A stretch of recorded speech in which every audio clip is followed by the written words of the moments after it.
I've joked in many of my videos about how far I nerd out on the subject of martial arts and especially obsolete weapons.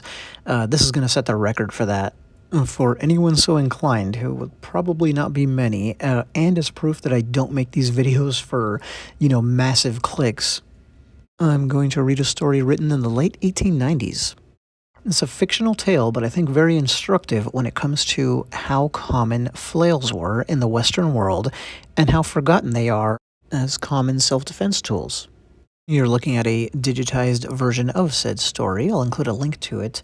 And this is all part of, my little, very small specialty niche as being the person who's going to document, because no one else will, the flexible impact weapons of the West. I read a lot of Victorian-era public domain literature as part of my research, not just for weapons, but for my mythology books as well. Really obscure stuff. I mean, we're not talking about the usual suspects. And normally I just extract the bit of information that's useful to me and use it in whatever I'm writing, etc., etc. But as discussed just a few seconds ago, not this time. So here we go. I'm just going to read the story straight up first and then comment on it afterwards. It comes with a handy little intro that goes like this. Two neighbors, Kai Drownlands and Jeremiah Runham, had a bitter contest at the sale of a pair of flails, auctioned at the van of a peddler. Kai purchased the first flail, but was outbid by Runham on the second one, and is now returning home at night filled with bitter regret and chagrin at his failure. Hezekiah, or as he was usually called for short, Kai, Drownlands, was riding homewards from the Ely Fair along the embankment of the River Lark. He bore over his shoulder the flail that had cost him 12 shillings and 6 pence, and in his heart glowed a consuming rage that his adversary and neighbor, perhaps adversary because a neighbor, Jake Runham, had paid a guinea for the companion flail, and had outbidden him. It was not that Kai Drownlands particularly required a flail or a companion flail to that he had secured, but he was intolerant of opposition, and it was his ambition to be first in his fen. He would show his supremacy by outbidding the only man approaching him in wealth and in influence, and that before a crowd made up in part of people who knew him and his rival. The rivalry of these two landowners was known throughout the Ely Fens, and in every tavern the talk was certain to turn on the bidding for the flails, and folk would say, Jack is a better man than Kai by 8 shillings and 6 pence. Drownlands had been drinking, and this fact served to sharpen and inflame his resentment. But he was able to ride upright and steadily, and sit his horse upright and steadily as the beast leapt the barriers on the bank. He carried lanterns below both feet attached to the stirrups. They illumined the way. They flashed upon obstructions. They sent a gleam over the water of the canal. In the dark, and the night was at times pitch dark, when clouds cut off the light of the stars, then it was not safe to ride on the embankment without a light. The horse might fail to see the barriers, and precipitate itself against them. It might slip down the bank and fall with its rider, on one side into the river, on the other into the drove. On the one side the horseman might be drowned, on the other break his neck. But supposing the horse had its wits about it, and its eyes open, the rider might have neither, and be unprepared for the leap. And now Kai Drownlands was riding home in a fume of wounded pride, and with a brain somewhat turned by brandy. He sharply drew rein. He thought he heard a cry. The cry was repeated as he halted to listen. From whence it came he could not judge, saving only that it proceeded from the rear. Over the fen, as upon water, sound travels great distances. Over the fens, as over water meeting with no obstructions, the waves of sound pass, and it is not easy to judge distances. Drownlands turned his horse about and faced in the direction of Ely, the direction whence the call came, as far as he could judge. He saw light approaching. Was it carried or hung to a stirrup? He could not tell. Was it the lantern-bearer who summoned him? The light was approaching. It was held at no great distance from the ground. It might equally be carried in the hand of one afoot, or be swung from the stirrups of a rider. It was, however, improbable that a horseman would be contented with a single light. Drownlands did not ride forward to meet the advancing light. He remained stationary, with his right hand holding the flail, so that the end of his staff rested on his thigh, much as a field marshal holding his baton. In the fens the horses are unshod, and on a way that is without stones there will be little sound of a horse when trotting. But as the moving light neared, Drownlands was aware from the vibration of the embankment that a horse was approaching. A minute later he saw before him Jake Runham, mounted. The recognition was mutual. "Out of my way," shouted Runham. "Out of my way, you dog, or I will ride you down." "I will not get out of your way. Why did you call?" I call? I call? That's a likely tale. What should I want with such a 2 halfpenny chap? 2 halfpenny? You mean me? Yes, I do. You were drunk. Someone called. Not I, but I call now and loud enough. Stand out of my way. Get down the side of the bank and go to the devil. I will not make way for you, said Drownlands, then between his teeth. It is well we have met. Aye, it is well. Now we can settle old scores. Now, he looked up and waved his flail toward heaven, which was clad with clouds. Now that no eyes look down from above, and we are quite sure that there are no eyes watching us from below. Then Runham, with a yell, dug his spurs into the flanks of his steed, and made him bound forward. His intention was, with the impetus, to drive his adversary and horse down the bank. As it was, his horse struck that of Drownlands, which swerved but slightly. Keep off, you drunken fool, shouted Kai. Am I to keep off you? I? Not I. I will have the bank to myself. Let me pass, or I will ride over you and tread your brains out. Jake backed his horse, snorting and plunging. Then, when he had retired some 20 yards, he uttered a hallo, whirled his flail above his head, drove his heels into his steed, and came on at a gallop. Drownlands raised and brandished his flail, and brought it down with a sweep before him. This alarmed his own horse, which reared and started, but more so that of his rival, which suddenly leapt on one side and nearly unseated Jake Runham. However, Jake gripped the pommel and with an oath urged his horse into the path again. The situation was one in which two resolute men, each determined not to yield to the other, must fight their controversy out to the end. The way on the bank top would not admit of two abreast, consequently not of one passing the other without mutual concession. On the one side was the drove 14 feet below, on the other the canal. He who had to give way must roll down the embankment or plunge into the water. Each man was armed, and each with a like weapon. It would seem as though the horses understood the feelings that actuated their riders, and shared them. They snorted defiance, they tossed their manes, they reared and pawed the air. Again Runham spurred his steed, and the beasts clashed together, and as they did so, so also did the flails. The two men were at close quarters, too close for the flappers of the flails to take full effect. They heaved their weapons and struck furiously at each other, bruising flesh but breaking no bones. The strokes of the whistling flappers fell on the saddleback, on the sides of the horses, rather than on the heads and shoulders of the men. The lanterns jerked and danced as the horses pawed and plunged and bit at each other. The men swore and strove by main weight to force each other from the bank, Runham to drive his antagonist into the river, Drownlands by side blows of the flail to force the opposed horse to go down the bank into the drove. The struggle lasted some minutes. To anyone standing by, it would have seemed a confusion of dancing lights and reflections, a confusion also of oaths, blows, and clash of steel bits, and thud of ashen staves.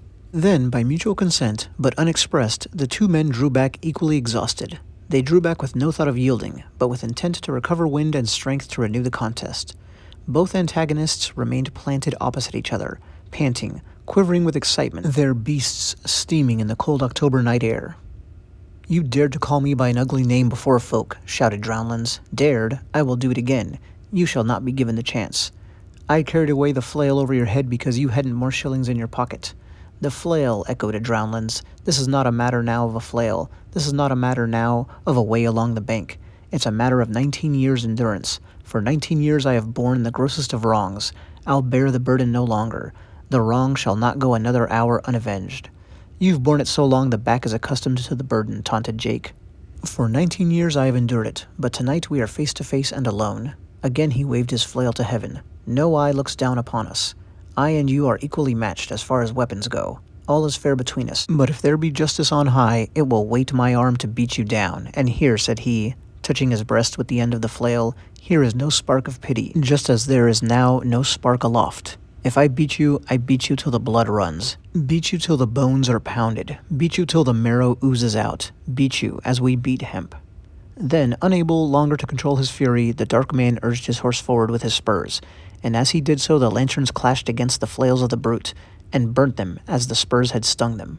With a snort of anger and pain the beast leapt into the air, flung himself forward, and hurled his whole weight against the horse of Runham. The latter had altered his tactics, and had drawn up to receive the charge instead of delivering it as before. At the same moment Kai swung his flail and brought it down, but he had overshot its mark, and with the violence of the blow he was carried across the neck of Runham's horse. Jake saw his advantage at once, caught him by the tiger skin, and grappling that, endeavored to drag his opponent out of the saddle. But Kai reared himself up and tried to wrench the skin away. His bodily strength was the greatest, The horses leapt, kicked, reeled, and the 2 men on them held fast, the tiger skin between them. Then Runham twisted his flail in the skin and continued to turn it. In vain now did Kai endeavor to wrench it away. The skin was fast about his throat, and as it was drawn tighter and even tighter, it threatened strangulation. Jake backed his horse, and as he backed, he drew his opponent after him. The blood thumped in the ears of Drownlands. The veins in his temples swelled to bursting. The plunging of the horses caused the pressure to be relaxed for one moment, but it was tightened the next, and became intolerable. Kai's tongue and eyes started. His lips were puffed. Foam formed on them. He could not cry. He could not speak. He snuffed and gasped.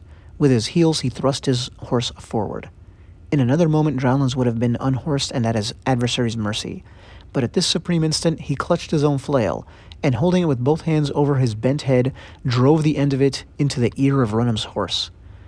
The more he was drawn forward, the greater the leverage on the end of his flail, and the more exquisite the agony of the horse. The brute, driven mad with pain, gathered itself into a convulsive, spasmodic shape and leap, and with the jerk, the tiger skin was plucked out of the hand of Runham. Drownlands reared himself in his stirrups. He was blinded with blood in his eyes, but he whirled the flail round his head and beat savagely in all directions. It whistled as it swung, it screamed as it descended. Then a thud, a cry, and indistinctly, through the roar of his pulses in his ears, he heard a crash down the bank, and indistinctly, through his suffused eyes, he saw a black mass stagger into the river. Gasping for breath, quivering in every nerve, tingling in every vein, as the blood recovered its wonted circulation, Drownlands held his horse motionless, and gathering his senses, looked before him. There was hardly a flake of steely light in the sky. Clouds had spread over the firmament. What little light there was lay on a strip on the horizon, like the glaze of white in a dead man's eye. The inky water reflected none of it. For a moment, on the surface, the lantern attached to Runham's stirrup floated and danced, whilst the flame burnt and charred the horn side. Then it was drawn under and extinguished. Drownlands leaned forward and stretched his flail to the water. Then he drew the flapper across the surface where his enemy sank, as one who scratches out a score. The end. That was The Fight with Flails, At Night on the Fen, by Sabine Baring-Gould. Here's one last fen, since I captured a bunch of pictures of them. But anyway, here's the magazine I found this in. A really handy resource is you'll have publications like this that amalgamated just all kinds of different extracts from books, and somebody would write an original article for it, etc., etc. It's like everything under the sun, so luckily these have been digitized. And sometimes, like in this case, you can find a story or a big piece of a story from a different work that you can't find. So anyway, just think about somebody reading this thing back in, you saw this issue was published in 1894, almost the 20th century, and, they didn't read that and say, what, 2 men fighting with flails? That makes no sense, or that's the craziest thing I ever heard. Even though it's fictional, the story is instructive, right? This kind of thing happened. This was a common improvised weapon. The same reason later in the novel One Flew Over the Cuckoo's Nest, the writer didn't have to wonder if readers would be confused by an orderly filling a sock with birdshot as a weapon. They would know it. If they didn't know that exact configuration, they would totally get it. Okay, he's making a sap. And in a classic detective novel, back at the time it was being written, Raymond Chandler in Farewell My Lovely didn't have to worry, are people going to understand why the hero, Philip Marlowe, took a spring and used it as an impact weapon? Because blackjacks were so common. I really love this cover, but yeah, that is not what a bed spring actually looks like. Dimensions are a bit off there. But anyway, that's the same thing with our story. Now, the important thing is, there were fighting flails and working flails. So here is a fighting flail, or at least a theoretical one. Total sidebar, people argue about whether or not this kind of a thing here was a real weapon in ancient times. But there definitely were purpose-built fighting flails. And remember, we are speaking strictly in terms of the Western world, so nothing like nunchakus from Okinawa or the cavalry flail from Korea count. Again, there were weaponized flails in the West, which of course was born out of a peaceful instrument, right? The threshing flail. You've got your agricultural flail, and one day you realize, I'm mad at this guy, I'm holding this thing, I guess I'll hit him with it. I mean, it's theoretically possible, but I don't think it's just even a remote possibility that the story we read was about 2 guys trying to outbid each other for 2 fighting flails. Interestingly, when it comes to like the civilian flail getting used for self-defense and for brawls, it would have been poor people doing that. While in our story, they both are landowners. But old art shows us that people fought with these things, and maybe they could be of various rungs on the economic ladder. There were gentlemen farmers. That was a common thing. So you might have had some money, you might have owned your own land, but you still worked the land, and maybe with your hired help. Anyway, you can see here we have a flail versus a pitchfork, so two farming implements, and judging by what's scattered on the ground, the violence is over a card game.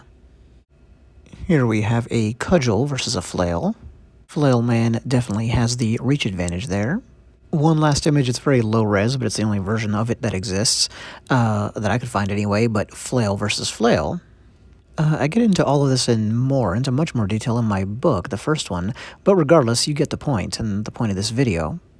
There was a time when it was not unusual at all to carry items like this, or to have a short story describing two men fighting with flails. Because the West has its own long and continuous history of flexible impact weapons.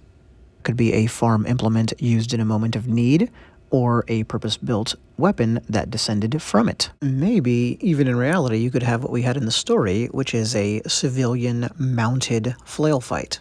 I love a lot of the details that were in that fictional fight too. Real life details like hanging lanterns from the stirrups of a horse. Never knew that was a thing. The striking end of the flail being called a flapper, and if that makes you think of more of a horse quirt kind of an instrument and think this wasn't a solid object that was striking, we definitely know that's not the case based on the description in the story. So we now know the striking end of your flail, even if it's solid wood, could be called a flapper. Like I said, this video is going to get really nerdy, and there it is. Thanks.